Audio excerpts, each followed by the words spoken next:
হে Bajrangbali, sir তো এখনো আমাকে আশ্বস্ত করে চলেছেন। তার মানে এখনই কি আমার কোনো আশা আছে একাডেমিতে পৌঁছানোর? কিন্তু সবকিছু সময়ের মধ্যে কি করে হবে সেটাই তো বুঝে উঠতে পারছি না।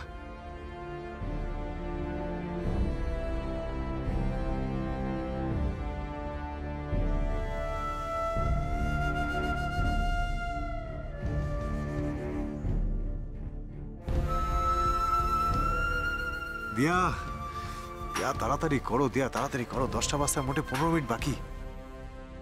হারি আপ দিয়া, হারি আপ।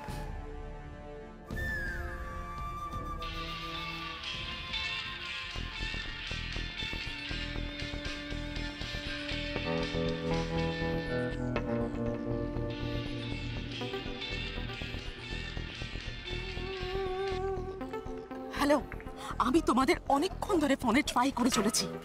ও হ্যাঁ, এখানে একটু নেটওয়ার্কের প্রবলেম আছে। এনিওয়েজ, তোমরা কত দূর? আর কত দূর? আমরা তো মন্দিরেই যাইনি। দাদাভাই আমাদের অন্য একটা জায়গা নিয়ে এসেছে। ওখানে যাওনি মানে? তোমরা মন্দিরে আসছো না? সেটাই তো আমি বলছি মেজদা ভাই, আমরা মন্দিরে যাইনি। দাদাভাই আমাদের একটা অন্য জায়গায় নিয়ে এসে একটা মাঠে নিয়ে এসেছে, যেখানে প্রচুর ভিকিরি টাইপস লোকজনের ভিড়। আর সেখানে আমাদের বাড়ির বড় বউ, সরি আমার বলতে একটু ভুল হয়ে গেল, দাদা ভাইয়ের পূজনীয় ব্যাডমিন্টন প্লেয়ার বউ অলরেডি বস্ত্র বিতরণ করতে শুরু করে দিয়েছে।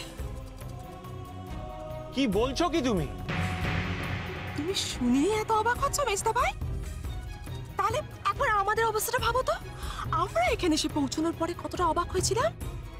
প্রথমে সাংঘাতিক রেগে গেছিল, কিন্তু তারপরে দাদা ভাইয়ের কথা মেনে বাধ্য হয়ে ওই দিয়াকে দিয়ে বস্ত্র বিতরণ শুরু করে দিল। এমনকি তোমরা যাতে মন্দিরে পৌঁছে বস্ত্র বিতরণ করতে পারো তারও পুরোপুরি ব্যবস্থা করে রেখেছে দাদা ভাই, একেবারে ফুল প্রুফ প্ল্যানিং। নেহার, এদিকে এসো। আমাকে ডাকছে মেজদা ভাই, আমি তোমার সাথে পরে কথা বলছি। কি হয়েছে? কি কি বললো নিয়ার? ওরা কোথায়? ওরা আসছে না বাবা। আসছে না মানে? কি হয়েছে কি? বড়দা ভাই মায়েদের নিয়ে অন্য কোথাও গেছে বস্ত্র বিতরণ করাতে। কি বলছো? কি অন্য কোথাও? কোথায় গেছে সেটা কেউ জানে না। নিহারাও আগে থেকে কিচ্ছু বুঝতে পারেনি। দাদা ভাই নাকি আগে থেকে সবকিছু অ্যারেঞ্জমেন্ট করে রেখেছিল, সেখানেই গেছে। এই দাঁড়া দাঁড়া দাঁড়া, গাড়ি ঘোড়া গাড়ি ঘোড়াও। দক্ষিণ শোনো, নিয়ারকে আরেকবার ফোন করো, লোকেশনটা জেনে নাও, আমরা ওখানেই যাব। না না না বাবা, সেটা সম্ভব নয়। আমরা কখন বেরিয়েছি বলো? তার মন্দিরের কাছাকাছি পৌঁছে গেছি। এখন ওই জায়গায় যেতে যেতে বস্ত্র বিতরণ শেষ হয়ে যাবে। কাল অত রাতে ওই বাড়ি থেকে আর্য দিয়াকে ফিরিয়ে আনা রিভেঞ্জ, তার মানে আর্য এইভাবে নিল। দিয়া তাড়াতাড়ি করো, 10টা বাজতে খালি 10 মিনিট বাকি। Hurry up. হ্যাঁ, ও কি কথা আর্য? যে কোনো কাজ শান্তশিষ্টভাবে ধীরে সুস্থে করতে হয়।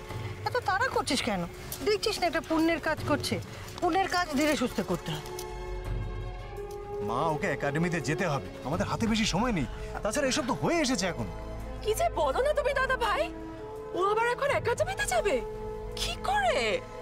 10টা বাজতে তো আর মাত্র 10 মিনিট বাকি। আচ্ছা, তোমাদের তো আর দুটো জানা নেই তাই না, যে তোমরা হুশ করে ওরে কি একাডেমিতে পৌঁছে যাবে?